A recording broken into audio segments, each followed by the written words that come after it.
નમસ્કાર દર્શક મિત્રો, હું છું રૂપલ લુણીજીયા. સંપૂર્ણ ન્યૂઝમાં આપનું સ્વાગત છે.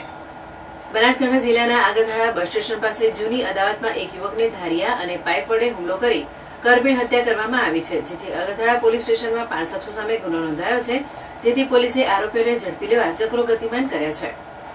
બનાસકાંઠા જિલ્લાની ચકચારી હત્યા કેસની વિગતો એવી છે કે આગથાળા બસ સ્ટેશન નજીક pickup Dalu number GJ08X XX 7221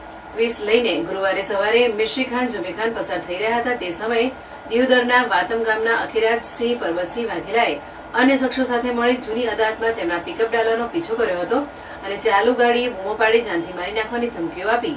આગળ જઈ ગાડી રોકાવી પૂર્વ આયોજિત કાવતરું પાર પાડવા એક સમ થઈને જીવલેણ હથિયાર ધારણ કરી ગાડીની તોડફોડ કરી મિસ્ત્રી ખાનના શરીરના માથાના ભાગે તથા શરીરના અન્ય ભાગે લોખંડની પાઇપો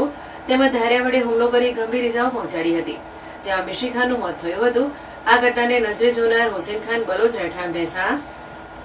ભેસાણ નવા તાલુકો દિયોદર એ આગથાળા પોલીસ સ્ટેશનમાં 5 શખ્સો વિરુદ્ધ ફરિયાદ નોંધાવી હતી, જે ફરિયાદના આધારે બનાસકાંઠા જિલ્લા પોલીસ વડા અક્ષરાજ મકવાણાની સૂચનાથી જુદી જુદી ટીમો બનાવી આરોપીઓને ઝડપી લેવા ચક્રો ગતિમાન કરવામાં આવ્યા છે. જી, હું આપ સર્વને જણાવવા માંગીશ કે આ અમારા આગથાળા પોલીસ સ્ટેશનની બાજુમાં જ જે વાતમ ગામ આવેલું છે, ત્યાંની બાજુમાં એક શેષણ ગામ પણ આવેલું છે. આજે વહેલી સવારે અહીંયા જ આગથાળામાં એક જે મર્ડરનો બનાવ બનેલો છે કે જેમાં જે વ્યક્તિનું મૃત્યુ થયેલું છે તેનું નામ છે મિશ્રી ખાન જુમી ખાન બલોચ, અને જે નજરે જોનાર છે એટલે કે જેમની સાથે હતા તેનું નામ છે હુસેન ખાન બલોચ.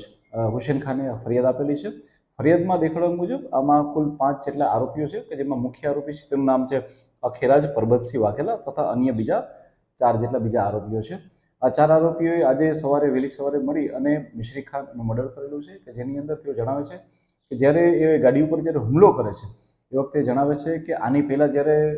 જે આરોપી છે અખિરાજ તેને પાસા થયેલી હતી અને આ પાસા થયેલી જેને કારણે થઈ અને જૂની અદાવત રાખીને આ અદાવતના કારણે થઈ તેમને હુમલો કરેલો હતો અને આ હુમલાના કારણથી એમનું મૃત્યુ થયેલું છે. પોલીસ તરીકે અમે લોકોએ અલગ અલગ 6 જેટલી ટીમો બનાવેલી છે અને તમામ ટીમો જે છે એ કામે લગાવેલી છે અને તમામ જગ્યાએ અમે હાલમાં ચેક કરી રહ્યા છીએ, જેમાં પોલીસને ઘણા અંશે સફળતા આપી મળેલી છે. અને હું આપને વિશ્વાસ જણાવવા માંગીશ કે તમામ આરોપીને વહેલાસર પકડી લેવામાં આવશે. આ સાથે સાથે હું મીડિયાના માધ્યમથી જણાવવા માંગીશ કે ઘણા સોશિયલ મીડિયામાં આ ઘટનાને એક મોબ લિન્ચિંગ તરીકે દેખાડવામાં આવી રહ્યું છે, જ્યારે હું આપને સ્પષ્ટપણે જણાવવા માંગુ છું કે જે ફરિયાદમાં ઉલ્લેખ પણ છે આ કોઈ પણ જાતનું મોબ લિન્ચિંગ નથી. આ માત્ર ને માત્ર એક જૂની અદાવતના કારણે જે છે એ અખિરાજસિંહ પરબતસિંહ વાઘેલા તથા